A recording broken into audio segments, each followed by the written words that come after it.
I want to talk to you about something that's been sitting with me for the past few days. Because the more I dig into it, the more I realize this isn't just another off-season storyline out of Cleveland. This is the kind of situation that quietly determines whether a franchise takes a real step forward or spends another year stuck in the same holding pattern it's been trapped in for what feels like forever. And the strange part is, none of this is happening loudly. There's no press conference blowing this up. There's no viral soundbite driving the conversation. It's happening in roster math, in depth charts, in the kind of quiet, calculated moves front offices make when they think nobody's watching closely enough to notice. But I noticed, and once you see what I'm about to walk you through, you won't be able to unsee it either. There are two threads pulling at this Browns team right now, and they honestly couldn't feel more different if you tried to design them that way. One of them is heavy. It's the kind of storyline that forces you to accept an uncomfortable truth about a young quarterback whose runway in Cleveland might be a lot shorter than anyone expected a year ago. The other one is the complete opposite. It's the kind of story that makes you sit up a little straighter, the kind that reminds you why this defense used to make you nervous just watching it warm up. I'm going to take you through both, and I'm not going to rush it because there's real nuance buried in here that a 30-second headline simply cannot capture. Let's start with the tougher one, because I think it's better to get the discomfort out of the way first. I'm talking about Dillon Gabriel, and whether the clock on his time in Cleveland is already ticking louder than most people realize. Here's where things actually stand, and I want you to really absorb this instead of skimming past it. Multiple credible outlets are now floating the idea that trading Gabriel isn't some far-off hypothetical anymore. It's becoming the obvious next step, not a panic move, not an emotional overreaction from a fan base that's grown impatient. This is a cold, roster-driven conclusion, and when you actually sit down and run the numbers yourself, it becomes genuinely difficult to poke holes in the logic, no matter how much you might want to defend the guy. Rewind the tape back to last year's draft for a second. Cleveland walked out of that weekend with two rookie quarterbacks in tow. Gabriel came off the board in round 3, a selection that raised eyebrows the moment it happened, because a lot of evaluators felt like the Browns were reaching, spending a valuable pick on a steady, low-risk game manager instead of chasing real ceiling. Then, almost like the front office was hedging its own bet in real time, they turned right back around later in that same draft and scooped up Shedeur Sanders in round 5. At the time, it looked borderline chaotic. Two quarterbacks, two completely different profiles, and not a single clear signal about which direction ownership was actually leaning. Now fast forward past a full season, and suddenly the picture isn't murky anymore. It's almost uncomfortably clear. Gabriel got his shot. 6 starts thrown right into the fire as a rookie, expected to prove to both the coaching staff and a restless fan base that he belonged under center long term. And to be fair to him, I'm not here to drag the guy through the mud, because credit where it's due, he didn't hemorrhage turnovers and he didn't completely collapse the moment the pressure ramped up. But here's the part nobody really wants to say out loud, so I'll say it. There's a massive difference between managing a game and actually winning one. Gabriel's offense never developed any real teeth. The ball rarely traveled downfield with confidence. Explosive plays were basically a rumor. Watching him operate didn't feel like watching a franchise quarterback seize control of a football game. It felt more like watching someone play not to lose, rather than playing to win. And that distinction matters more than people give it credit for, because it tells you exactly what kind of ceiling you're dealing with. Meanwhile, on the complete opposite end of that quarterback room, something entirely different has been brewing. Shedeur Sanders has become the name everybody inside that building can't stop bringing up. Is he polished? Not even close. He's still rough around the edges in plenty of areas. But the flashes he's shown are the kind that make evaluators stop mid-sentence and lean in a little closer. There's a ceiling attached to Sanders that simply isn't there with Gabriel, and around the league, that gap in upside gets treated like scripture. Franchises don't build their futures around cautious game managers. They build around quarterbacks capable of creating something out of nothing when a play collapses. And right now, inside that Cleveland building, that guy appears to be Sanders, not Gabriel. And just when you thought that quarterback room couldn't get any more congested, the Browns went and added yet another arm to the mix in this most recent draft, Talon Green, a developmental prospect out of Arkansas, taken in round 6. Nobody's walking into training camp expecting Green to push for real snaps this year, and that's honestly not even the point. The point is upside. Teams fall head over heels for developmental arms carrying elite physical traits, and Green checks every one of those boxes. He's precisely the kind of player a franchise quietly stashes on the roster, protects, and hopes turns into something genuinely special 2 or 3 seasons down the line. So now let's actually do the math together, because this is exactly where the real problem starts taking shape. Cleveland currently has 4 quarterbacks on the roster: Deshaun Watson, Shedeur Sanders, Dillon Gabriel, Talon Green. 4 names fighting over what realistically amounts to 3 roster spots once the final cuts come down. And when you strip away every ounce of emotional attachment and just look at this the way a front office actually would, one name starts sticking out as the odd man out. And honestly, it isn't close. Watson isn't going anywhere, and I know that frustrates a chunk of this fan base, myself included when I really sit and think through the contract situation. But the financial reality makes moving him nearly impossible right now, whether people want to accept that or not. Sanders, on the other hand, appears to be locked in a legitimate competition with Watson for the starting job heading into camp. And just think about what that alone is telling you. A franchise doesn't let a second-year quarterback push its established veteran for QB1 unless that coaching staff genuinely believes in what they've been seeing behind closed doors. That's not manufactured hype for headlines. That's belief that's been earned on the practice field rep by rep. Then there's Green, the newest addition, the developmental project nobody's willing to give up on before they've even had the chance to properly coach him up.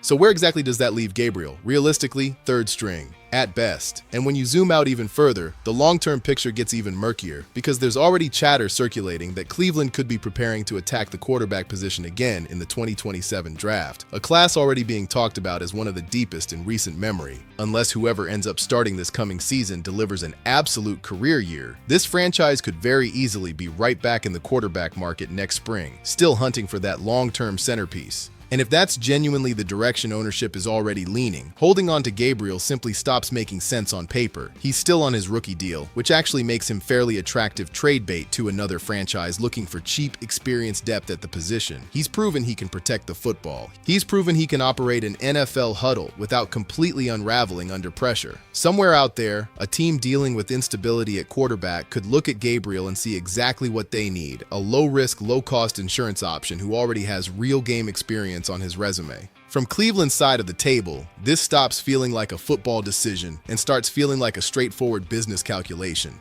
If another franchise picks up the phone with even a modest late-round pick attached, letting Gabriel walk while his trade value is still intact might genuinely be the smarter play, rather than watching him waste away on the bench with zero realistic path to meaningful playing time. And here's the part that really underlines how serious this situation has become. This isn't one analyst floating a hot take just to generate clicks. Multiple reports, multiple respected national voices have circled Gabriel's name among Cleveland's most likely trade candidates before the season has even kicked off. In fact, one deeper breakdown actually identified 3 separate players who could realistically be moved before final roster cuts, and Gabriel wasn't standing alone on that list. The first name mentioned right alongside him was wide receiver Cedric Tillman. Last offseason, Tillman walked into camp with legitimate hopes of becoming a true #1 target in that passing offense. But the roster around him has shifted dramatically since then.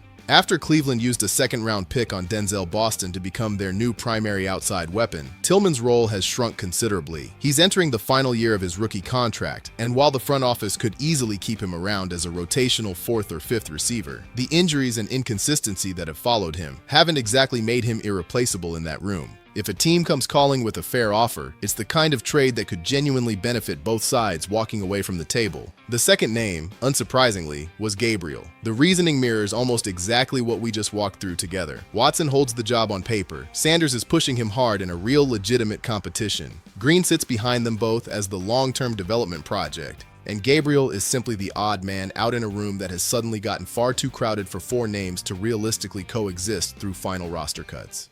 The third player mentioned in that breakdown was offensive tackle DeJuan Jones. There was a stretch not too long ago where plenty of Browns fans genuinely believed Jones was destined to become a long-term fixture at tackle, but repeated injuries completely derailed that trajectory. He appeared in just 3 games last season, and now, with rookie Spencer Fano and veteran Titus Howard positioned as the projected starting tackles, Jones finds himself buried behind not just those 2 names, but also KT Leviston, who offers real positional versatility, and rookie Austin Barber, who's also fighting for a spot on that roster. Jones is entering the final year of his own rookie contract as well, and if a trade partner surfaces, Cleveland could reasonably be willing to listen. Now, personally, would it shock me to see Dillon Gabriel wearing a different uniform before week 1? Honestly, not really. And I want to be careful with how I frame this, because I'm not writing the kid off as a bust or pretending he doesn't have a real NFL career ahead of him somewhere. Sometimes this business really does come down to fit, timing, and opportunity. Nothing more sinister than that. A crowded quarterback room in Cleveland doesn't automatically mean Gabriel can't thrive somewhere else with a clearer, more open path to snaps.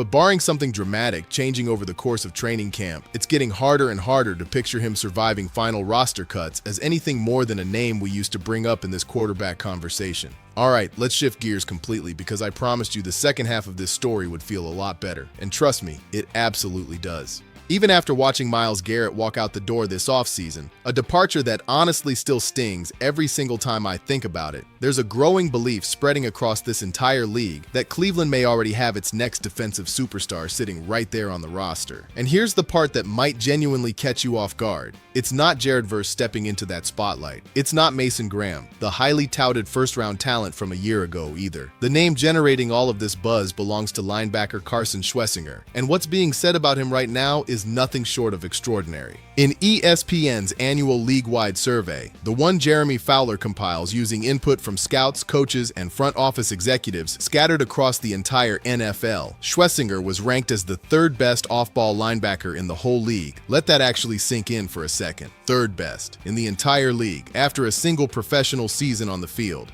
But even that ranking wasn't the part that stopped me cold. One NFL personnel executive, someone whose entire job revolves around evaluating elite talent at the highest level, compared Schwessinger to Luke Kuechly reincarnated. I need you to really sit with how heavy that comparison actually is. Luke Kuechly isn't just some good linebacker from recent memory. He's a Hall of Famer. He's remembered as one of the most instinctive, cerebral, complete linebackers this league has ever produced. A player whose film is still studied today because of how effortlessly he seemed to diagnose plays before they even fully developed. For an executive to drop that specific name in the same breath as a rookie isn't casual praise. That's a statement designed to turn heads across the entire league. And it worked. When you actually go back and study what Schwessinger put on tape during his rookie campaign, that comparison starts feeling a lot less like exaggeration and a lot more like genuine foresight. He won Defensive Rookie of the Year, and honestly, the way he earned that award tells you basically the whole story on its own. Across 16 games, he racked up 156 tackles, 2 interceptions, 2.5 sacks, 11 tackles for loss, 9 quarterback hits, 3 passes defended. That is not a stat line you typically see out of a first-year linebacker. That's the kind of production teams spend years developing in a player, assuming they're even lucky enough to get there at all. Jeremy Fowler pointed out something else in his reporting that really puts this whole thing into perspective. Only 2 other players across the entire league finished last season with at least 2 sacks, 2 interceptions, and 10 tackles for loss. Those 2 names, TJ Watt and Leo Togiatu. Both elite edge rushers whose entire job description revolves around living in the backfield and getting after the quarterback. Schwessinger matched that level of disruption while playing off-ball linebacker, a position that typically demands far more coverage responsibility and far less direct involvement in the pass rush. That distinction is exactly what makes his rookie season feel so remarkable. He wasn't just productive, he was productive in a way that historically belongs to a completely different position group altogether. And that's precisely why the conversation surrounding him has started to shift so dramatically. People across this league have stopped calling him a promising young piece. They're starting to view him as a legitimate centerpiece, the kind of player capable of anchoring an entire defense all on his own. And considering everything Cleveland just lost when Garrett walked out that door, the timing of it all feels almost poetic in a strange way. Because let's be honest with each other for a second. You don't simply replace a player like Myles Garrett. Superstars on that level aren't interchangeable parts you swap out and expect business as usual the following Sunday. What you can do, though, is build something new, a different identity, a different flavor of dominance. And if Schwessinger keeps developing anywhere near the trajectory he flashed as a rookie, Cleveland might already have exactly what it needs to build that next identity around. A young, instinctive, ferociously productive linebacker who profiles as an honest-to-God franchise cornerstone for years to come. So here's where all of this leaves us as training camp inches closer and closer. One storyline forces us to confront an uncomfortable truth. That difficult roster decisions still lie ahead at a position as critical as quarterback. The other reminds us why hope still lives inside this Browns building, why there's genuine excitement bubbling underneath everything else swirling around this franchise right now. Whether Dillon Gabriel ends up staying in Cleveland or gets shipped off somewhere else before Week 1 even arrives, this front office ultimately has to make whatever call actually benefits the franchise's long-term outlook, even if that decision stings in the short term for a young player who never really did anything wrong. And if Carson Schlesinger keeps playing anywhere close to the level he showed off during his rookie season, Cleveland may already be sitting on one of this league's next truly elite defensive stars, someone capable of leading that defense for years, long after all the noise around this current quarterback situation has faded quietly into the background. Two completely different stories. Two completely different emotions, but both of them, in their own separate way, are shaping exactly what direction this Browns franchise is heading as the calendar keeps inching closer toward kickoff.